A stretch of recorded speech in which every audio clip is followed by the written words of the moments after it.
जय श्री राम, जय श्री महाकाल। सिल्वर में जो क्रैश आया है, क्या क्रैश है।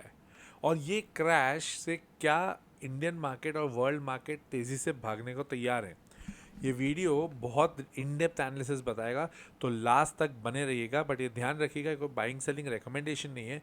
इसको प्लीज़ बाइंग सेलिंग रिकमेंडेशन के हिसाब से मत देखिए, इसको प्योरली एजुकेशन पर्पज़ के हिसाब से देखिए और समझिए कि सिल्वर के गिरने से अमेरिकन मार्केट ठीक है, इंडियन मार्केट ग्रो कैसे कर सकता है और क्या हो सकता है इसमें आगे। और इसके अलावा अगर आप मेरा एक्सक्लूसिव कंटेंट देखना चाहते हैं तो इस वीडियो के नीचे ज्वाइन का बटन है यार, ज्वाइन का बटन दबा दीजिए और वहाँ पर एक्सक्लूसिव मेंबर का एक ग्रुप का पार्ट बन जाइए, जहाँ पर सिर्फ एक ही नारा है, यू कमेंट आई मेक। अब आ जाते हैं हम यहाँ पर सीधा सीधा सिल्वर की बात पे। सिल्वर का अभी डॉलर के टर्म्स में रेट चल रहा है 60-61 के करीब करीब। आपको याद है ये दिवाली के समय, दिवाली के पहले जो इतनी बहुत अजीब सी तेज़ी नहीं आई थी सिल्वर में, उस समय भी यही था। तब वो 1.5 लाख 2 लाख के बीच में था सिल्वर, और अभी के टाइम पर वापस $61 पे आ गया है। अब वो अलग बात है, आप उसको इंडियन रुपीज़ में कन्वर्ट करने जाओगे कि डॉलर का रेट इतना बढ़ गया है, तो वो ऑटोमेटिकली 2 लाख के वो नीचे तो आ ही नहीं रही है सिल्वर बराबर। अब लोगों का कहना क्या है कि ये पीस डील हो रही है ना जो ईरान और यूएस के बीच में, उसके चक्कर में ये सब हो रहा है। अब एक बात बताओ, थोड़ा सा अपन इसको है ना हिस्टोरिकली समझते हैं। फेबररी 2026 में ये ईरान वाला वॉर चालू हुआ, अमेरिका ने अटैक करना चालू किया था बराबर। अब ये अटैक करने के बाद में उस समय सिल्वर का रेट तो $94 था।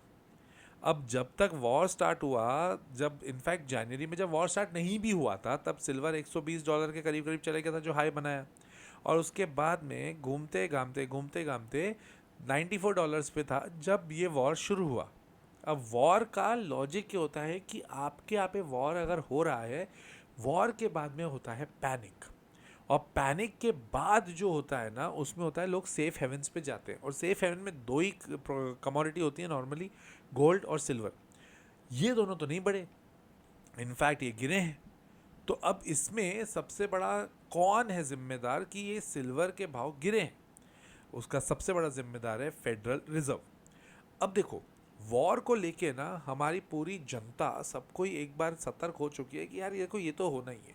तो अब डर नहीं है, पैनिक नहीं होता है। पैनिक कब क्रिएट होगा? जब न्यूक्लियर की बात हो गई, या फिर ऐसा हो गया कि अब डोनाल्ड ट्रंप ही नहीं बचेंगे, इन द सेंस कि उधर के प्रेसिडेंट नहीं बचेंगे, या रिजीम चेंज हो जाता, तब समझ में आता है। अब ये एक दूसरे पे अटैक कर रहे हैं ना, उससे बहुत ज़्यादा फर्क पड़ नहीं रहा, फेडरल रिजर्व से पड़ रहा है। क्योंकि फेडरल रिजर्व को डर है इन्फ्लेशन का। अब फेडरल रिजर्व कौन हो गई? अमेरिका की आरबीआई, ठीक है। अमेरिका की आरबीआई बोलती है कि भाई हमारे यहाँ पे इन्फ्लेशन का है डर। क्यों? क्योंकि भाई इतना अगर क्रूड का भाव बढ़ जाएगा तो ऑटोमेटिकली हमें भी इन्फ्लेशन देखना पड़ेगा, और अगर हमें इन्फ्लेशन देखना पड़ा तो भाई साहब बहुत दिक्कत आएगी ना। कैसे? अरे इन्फ्लेशन आएगा तो हम रेट कट इतनी आसानी से नहीं कर पाएंगे। तो ये कि बहुत बड़ी खतरनाक चीज़ थी। और मार्केट जो चलता है वो एक्सपेक्टेशन के बेसिस पे चलता है। अब ये एक्सपेक्टेशन, क्योंकि सिंपल सी बात है, अगर फेडरल रिजर्व बोल रहा है कि इन्फ्लेशन का डर है, तो उस चक्कर में वो लोग क्या करेंगे? रेट कट नहीं करेंगे। इनफैक्ट उन्होंने अपनी मीटिंग में कह दिया कि हम रेट हाइक करेंगे।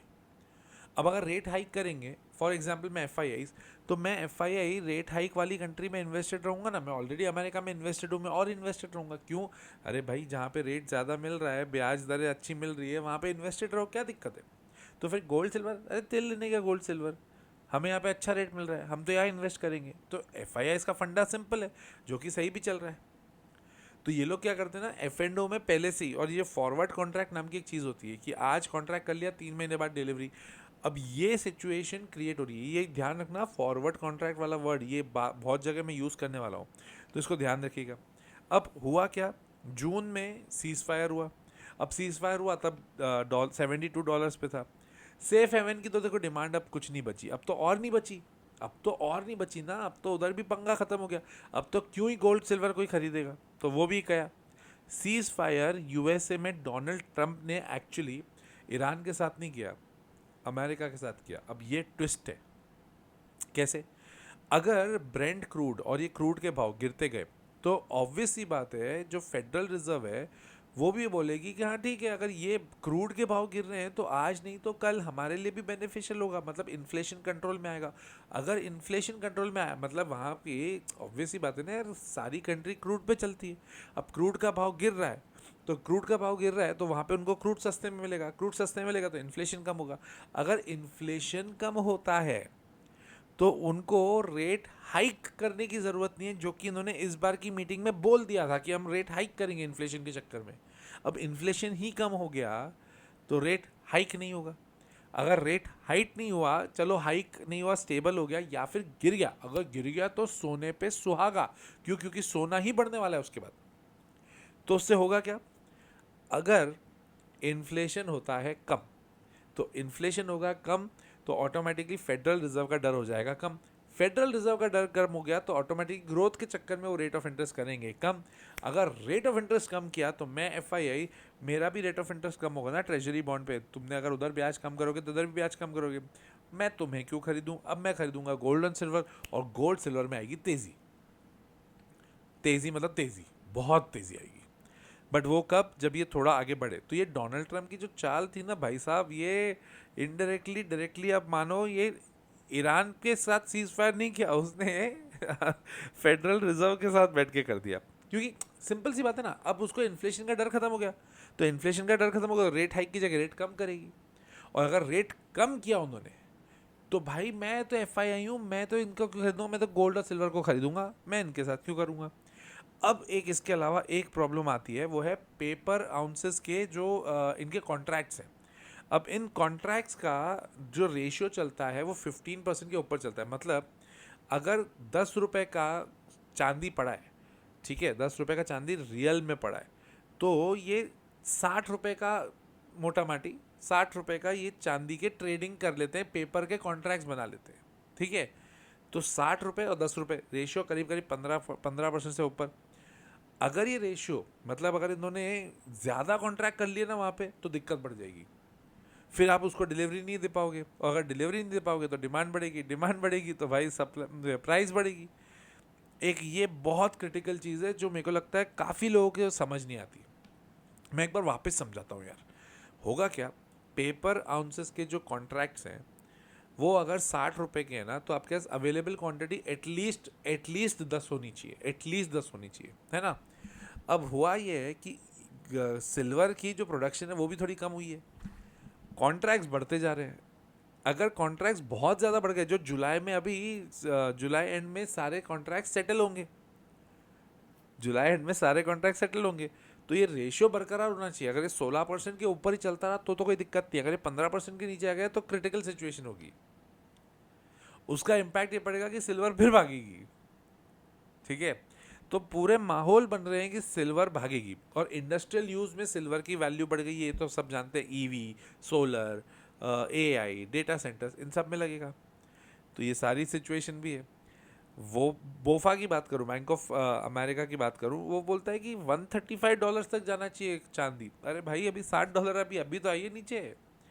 उनका क्या कहना है कि जो रेशियो गोल्ड सिल्वर का रेशियो है, एक तो ये बहुत इंपॉर्टेंट है, उसके अलावा जो पेपर आउंसेस और जो ये पेपर वाला ने बोला वो रेशियो अगर कम होता है तो सिल्वर भागेगा। प्राइस वाइज नहीं बोल रहे हैं, ये क्लियरली रेशियो वाइज बोल रहे हैं। हाँ, JP मॉर्गन तो प्राइस वाइज ही बोल रहा है कि $81 तक ले जाऊंगा। हमें क्या करना चाहिए? इन्वेस्ट करना चाहते हो करो, गोल्ड में ज़्यादा करो यार, सिल्वर रिस्की है। आप मानो नहीं मानो, फालतू रिस्क लेना चाहते हो तो लो। मैं अभी अवॉइड कर रहा हूँ। इनफैक्ट जितने मेरे लॉजिकल इन्वेस्टर के स्टूडेंट्स हैं उन लोग को भी पता है कि हम लोग किस तरह से काम करते हैं। हाँ, अगर आप कोर्स करना चाहते हो, अभी जुलाई बैच की वापस से रजिस्ट्रेशन चालू हो गए। स्क्रीन पर नंबर है, उस पर कॉल करिए या व्हाट्सएप करिए, अपनी डिटेल लीजिए और ज्वाइन करिए। The logical investor fundamental technical analysis दोनों सिखाते हैं। सिंपल सी बात है, उसमें एक ही लॉजिक हम लोग शांति से करते जाते हैं कि 1 घंटा हम पढ़ाते हैं और उसके बाद स्टूडेंट से बात करते हैं, ताकि बैच साइज में छोटा लूँ, सबसे मेरी बातचीत होनी चाहिए। थोड़ा ओल्ड स्कूल हूँ बट मुझे लगता है वो सही है, राइट? आपको कैसा लगता है कमेंट करके बताना। हाँ, सिल्वर लेने वाले हो कि नहीं ये भी कमेंट करके बताना। शेयर करना अपने दोस्तों के साथ। Avoid silver, go for gold. Thank you. जय श्री राम, जय श्री महाकाल।